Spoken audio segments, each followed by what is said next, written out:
Bonjour à tous, mon nom est Sarah Paquette, je suis spécialiste en délinquance sexuelle à la Sûreté du Québec et professeure associée à l'Université Laval. Donc aujourd'hui, ce que je vous propose, c'est une courte présentation sur deux projets que j'ai menés sur les cyberdélinquants et la présentation s'intitule Des comportements aux croyances à propos de l'Internet pour faire sens de la cyberdélinquance sexuelle. Donc, on le sait, avec l'émergence de l'Internet, on a vu une certaine forme de déplacement de la criminalité, l'émergence également de certaines formes de criminalité, notamment en ce qui a trait aux crimes sexuels. Donc, avec ces nouveaux phénomènes-là, avec la cyberdélinquance, en vient une certaine nécessité, du moins pour la prévention, puis pour le traitement de ces individus-là, donc une nécessité de comprendre qui sont les cyberdélinquants sexuels. Puis, il y a également la nécessité de déterminer parmi tous ces cyberdélinquants sexuels-là, lesquels vont poser des risques plus importants de commettre des délits plus graves, plus sévères, notamment des crimes sexuels hors ligne envers les enfants. Ce qu'on sait sur les cyberdélinquants sexuels tire essentiellement leurs origines de tous les travaux qui ont été faits sur les délinquants sexuels hors ligne, donc les agresseurs traditionnels, si je peux me permettre. Et on a développé un très large corpus de connaissances au travers les années. Il est quand même super important de venir vérifier si les connaissances que l'on connaît des agresseurs avec contact s'appliquent de manière adéquate à la réalité des cyberdélinquants sexuels. Donc, que savons-nous de la délinquance sexuelle? On en sait vraiment beaucoup. En ce qui concerne les facteurs de risque de passage à l'acte et de récidive, notamment, on sait qu'il existe trois grandes familles de facteurs de risque. Les premiers sont le fait d'avoir une sexualité atypique ou problématique à divers niveaux. Il y a toutes les questions des relations et des émotions qui sont problématiques chez les délinquants sexuels. Et il y a également tout ce qu'on appelle l'orientation antisociale qui est marquée de comportements antisociaux, mais également de cognition, de croyances antisociales. C'est le sujet aujourd'hui de ma présentation, donc je m'intéresse spécifiquement à ces croyances-là qui sont entretenues par les délinquants sexuels dans le but de favoriser leur passage à l'acte. Donc, encore une fois, ce qu'on sait des conditions antisociales, on sait que c'est associé au passage à l'acte, notamment à la récidive sexuelle des délinquants sexuels. Ceci dit, cette association-là, sur le plan statistique, elle est particulièrement faible. Il y a certaines raisons qui expliquent ça, notamment les problématiques entourant la conceptualisation des conditions antisociales. Donc, essentiellement, ce qu'on remarque en regardant la littérature, c'est que dans ce grand construit-là, qui est les cognitions problématiques, on a mesuré, on a englobé divers construits, certains qui sont effectivement criminogènes, comme les attitudes, mais certains autres construits qui ne sont pas du tout liés à la délinquance, notamment le fait de nier les délits sexuels. Donc ça, c'est une première problématique qui a affaibli, si je peux me permettre, le lien entre les cognitions et le passage à l'acte des délinquants. Le deuxième problème qu'on y voit, c'est la présomption d'un construit qui serait unidimensionnel. Donc, comme je vous ai dit, on regarde si les cognitions sont associées au passage à l'acte sans considérer la possibilité qu'il y a différents types de cognitions, différents types de croyances dans le discours des délinquants sexuels qui seraient, eux, plus ou moins associés à certaines formes de délits. Donc, évidemment, ça nous amène, en ce qui concerne les cyberdélinquants, la nécessité de bien évaluer leurs cognitions. D'une part, pour être capable éventuellement de déterminer quel est le rôle de ces cognitions-là dans le passage à l'acte en ligne, mais également dans le passage à l'acte hors ligne. Donc, une première étape, c'est d'aller explorer et de se poser la question, quelles sont les grandes croyances ou les grandes familles de croyances qu'on retrouve dans le discours des cyberdélinquants sexuels et qui leur sert essentiellement à justifier leur passage à l'acte. Donc ici, il y a vraiment la nécessité d'aller clarifier la conceptualisation des conditions favorables à la cyberdélinquance. Puis dans un deuxième temps, ce que je vous propose, c'est d'explorer la possibilité de trouver des alternatives pour mesurer ces conditions-là. Et ici, je pense spécifiquement à des moyens alternatifs d'aller mesurer ou d'aller vérifier qu'est-ce qui se passe un peu dans la tête des cyberdélinquants sexuels quand on n'a pas accès à ces délinquants-là. Donc, je pense ici aux policiers, aux enquêteurs de police qui doivent justement faire sens d'un crime sans nécessairement avoir accès aux suspects pour leur poser un certain nombre de questions. Donc, ceci m'a amené à réaliser 2 études. La première étude qui visait à identifier les thèmes cognitifs, donc les différentes formes de croyances qu'on retrouvait dans le discours des cyberdélinquants. Puis, à partir de ces thèmes cognitifs-là, ici du discours des cyberdélinquants, ma deuxième étude, elle portait à explorer si on était capable d'identifier certains marqueurs comportementaux ou certains indices qui seraient disponibles, par exemple, sur des scènes de crime, qui seraient, eux, associés à la manière dont parlent et pensent les cyberdélinquants sexuels. Les données qui ont été utilisées pour réaliser la première étude proviennent, en fait, c'est un échantillon de 53 cyberdélinquants sexuels, donc des hommes adultes qui ont été condamnés ou pour la consommation de matériel de pornographie juvénile ou pour du leurre d'enfants, donc ce qu'on appelle aussi la sollicitation sexuelle des enfants ou des adolescents sur l'Internet. Le matériel qui a été analysé, ce sont les interrogatoires qui ont été réalisés par les policiers, qui sont filmés et qui m'ont été rendus disponibles par la Sûreté du Québec, donc le service de police provincial au Québec. Les interrogatoires duraient en moyenne 3 heures et demie, allant de 1 heure à 10 heures pour les interrogatoires les plus longs. Puis, j'ai procédé à une analyse thématique du discours pour être capable de dégager les principaux thèmes qui ressortaient du discours des cyberdélinquants en lien avec leurs crimes. La deuxième étude porte encore une fois sur des cas d'exploitation sexuelle des enfants sur Internet. Donc, ici, on parle de 137 dossiers de police qui ont été des enquêtes qui ont été réalisées en 2008 et 2016. Ces cas-là ont été analysés dans le cadre du projet Prézel. Donc, c'est le projet de recherche sur l'exploitation sexuelle des enfants en ligne. Encore une fois, c'est un partenariat de recherche entre la Sûreté du Québec et des chercheurs de l'Université de Montréal et de l'Université Laval. Donc, dans le cadre de ce projet-là, on a évidemment regardé les interrogatoires policiers pour identifier les différentes cognitions qui ressortaient du discours des cyberdélinquants, mais on a également examiné une multitude de variables issues de l'ensemble des dossiers de police, des rapports d'expertise qui étaient rendus disponibles par la police. Et pour être inclus dans notre échantillon, donc, tous les dossiers devaient avoir été terminés, clos à la cour de toutes les procédures et les suspects devaient avoir été mis en accusation et avoir été condamnés pour les infractions relatives à la pornographie juvénile ou aux leurres d'enfants. Donc, comme je l'ai dit, on a vraiment regardé énormément de variables dans le cadre de ce projet-là. Les grandes familles de variables étudiées étaient des variables sociodémographiques, développementales, interpersonnelles, sexologiques, criminologiques, les variables en lien avec les paramètres du crime, les identités virtuelles adoptées par les cyberdélinquants, les logiciels utilisés par ceux-ci, etc., etc.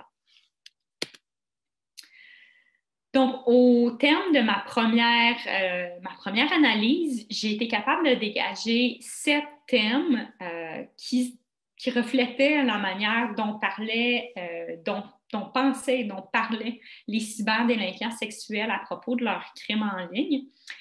Mais dans le cadre de cette présentation-ci, je vais me concentrer uniquement sur deux des thèmes cognitifs que j'ai identifiés. Ces thèmes cognitifs-là sont spécifiquement liés à leur manière de penser à propos de l'Internet et du monde virtuel.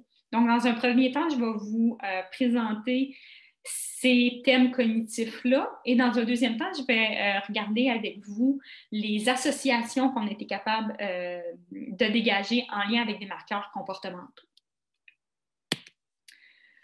Donc, le premier thème cognitif qui se dégageait du discours des cyberdélinquants sexuels est à propos de cette idée que l'univers virtuel ne reflèterait pas, ne serait pas la réalité.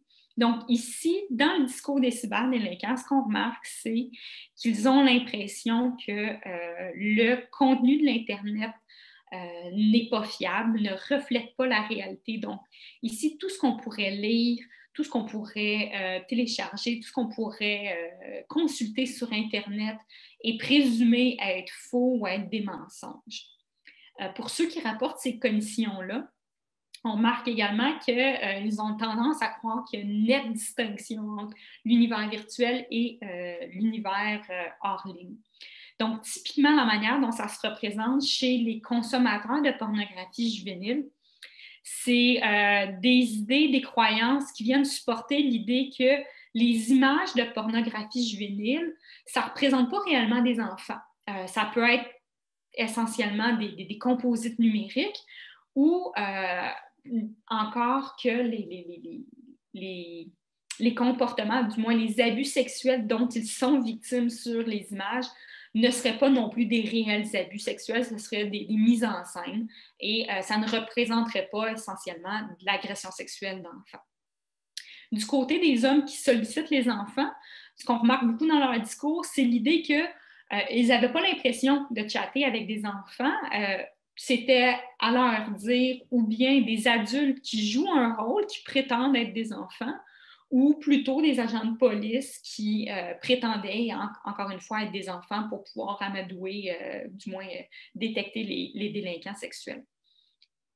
Donc, à partir de ce premier résultat-là, on en est venu à émettre l'hypothèse selon laquelle cette croyance-là pourrait être influencée par notamment les caractéristiques de l'Internet, toutes les technologies numériques et la perception de l'anonymat qui serait entretenu par les cyberdélinquants sexuels.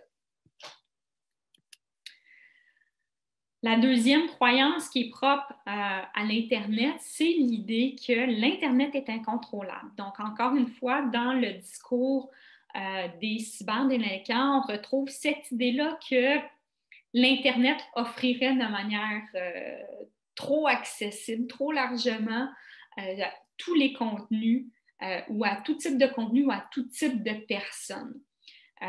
Donc, ce qui ressort du discours des délinquants sexuels, des cyberdélinquants, pardon, ce serait cette idée que les infractions commises envers les enfants en ligne auraient été conduites parce que l'Internet menait de manière incontrôlable à ces agirs-là.